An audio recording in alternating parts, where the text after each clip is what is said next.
ত্রিপুরা থেকে বেঙ্গল সাফারি পার্কে আনা হয়েছে এক জোড়া পশুরাজ। ত্রিপুরার বিশালগড়ে অবস্থিত সিপাহীজলা জুলজিক্যাল পার্ক থেকে গত 12ই ফেব্রুয়ারি বেঙ্গল সাফারি পার্কে পৌঁছয় এক সিংহ দম্পতি। অভিযোগ, সাফারি পার্কে আসা সিংহীর নাম রাখা হয়েছে সীতা, সিংহের নাম রাখা হয়েছে আকবর। আর এই সীতা নামেই তীব্র আপত্তি রয়েছে বিশ্ব হিন্দু পরিষদের সদস্যদের। তাই তারা সীতা নাম বদল চেয়ে শুক্রবার জলপাইগুড়ি স্থিত কলকাতা হাইকোর্টের জলপাইগুড়ি সার্কিট বেঞ্চে রাজ্যের বিরুদ্ধে মামলা দায়ের করেছে। বিশ্ব হিন্দু পরিষদের জেলা সভাপতি দুলাল চন্দ্র রায় বলেন, বেঙ্গল সাফারি পার্কে যে সিংহী আনা হয়েছে তার নাম রাখা হয়েছে সীতা। এতে আমাদের হিন্দু ধর্মের ওপর আঘাত করা হয়েছে। এই নাম নিয়ে আমাদের তীব্র আপত্তি রয়েছে, তাই আমরা উচ্চ আদালতের দ্বারস্থ হলাম। মামলার আইনজীবী শুভঙ্কর দত্ত বলেন, ত্রিপুরা থেকে সিংহ দুটিকে আনা হয়েছে, তার সরকারি নথিতে তাদের নাম লেখা ছিল প্যান্থেরা লায়ন মেল ও ফিমেল, পাশাপাশি তাদের আইডি নম্বরও দেওয়া ছিল। কিন্তু এখানে আসার পর তাদের নাম দেওয়া হয়েছে আকবর ও সীতা। তাই সীতা নাম পরিবর্তন চেয়ে কলকাতা হাইকোর্টের জলপাইগুড়ি সার্কিট বেঞ্চে মামলা দায়ের করেছেন।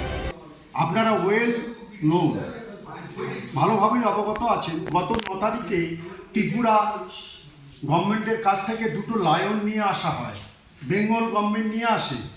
সেখানে আমাদের হিন্দু সনাতনী ধর্মের উপর আঘাত দিয়ে এবং হিন্দু সংস্কৃতিকে বিকৃতি করে উনি সীতা নাম রাখলেন কেন?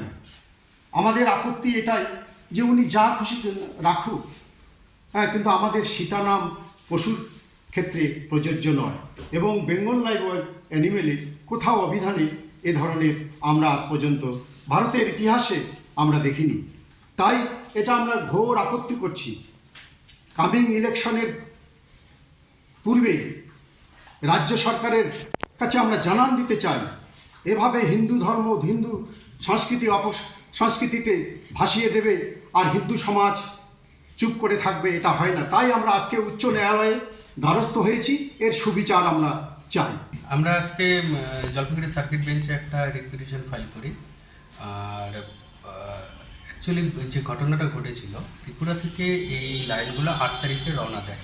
সেখানে যে একটা সার্টিফিকেট, আমরা সমস্ত কিছু ডকুমেন্ট অ্যানেক্স করেছি, সেই সার্টিফিকেটের মধ্যে পরিষ্কার বলা আছে প্যান্থেরা লিও মেল, যার আইডি নাম্বার IL26, এবং প্যান্থেরা লিও ফিমেল, যার আইডি নাম্বার IL25।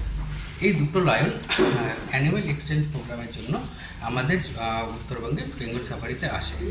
সাবসিকুয়েন্টলি যখন এই লায়নগুলো এখানে রিসিভ হওয়ার পরে একটা প্রেস বিজ্ঞপ্তি হয় যে এই প্যান্থেরা লিও যে লায়ন আছে, যেটা সায়েন্টিফিক নাম হওয়া দরকার ছিল, সেটা না করে দুটো আলাদা নাম, হাউস নেম দেওয়া হয়। একটাতে হলো গিয়ে সীতা এবং আরেকটাতে নাম দেওয়া হয় আকবর। এই জন্য আমাদের বিশ্ব হিন্দু পরিষদের থেকে সেখানে একটা অবজেকশন দেওয়া হয় যে কেন এই সীতা নামটা ইউজ করা হলো। সীতা আমাদের ধর্মীয় ভাবাবেগের জন্য আছে, সেই নামটা ইউজ যাতে না করা হয় এবং নামটা যাতে চেঞ্জ করা হয়, সেই জন্য অথরিটির এগেনস্টে আমরা আজকে হাইকোর্টে রিট পিটিশন ফাইল করেছি। রিট পিটিশনটা অ্যাকসেপ্ট হয়েছে। আগামী 20 তারিখে পিটিশনটা ফাইনাল হিয়ারিং। কোন অথরিটির উপরে? এই দুটো অথরিটির আমরা এখানে করেছি। একটা হলো গিয়ে state secretary, state zoo authority, west government of West Bengal, আর একটা director of forest wildlife Bengal Safari, Siliguri. আপনারা কি নামটা চেঞ্জের জন্য মেনলি আমরা চেয়েছি যে সীতা নামটা যাতে আমাদের কোনো রকমের ইউজ না হয় এবং সাবসিকুয়েন্টলি ভবিষ্যতে যাতে কোনো অ্যানিমেলের নাম যাতে আমাদের ধর্মীয় যে হিন্দু দেবদেবীরা আছে তাদের নামকরণে যাতে না করা হয়।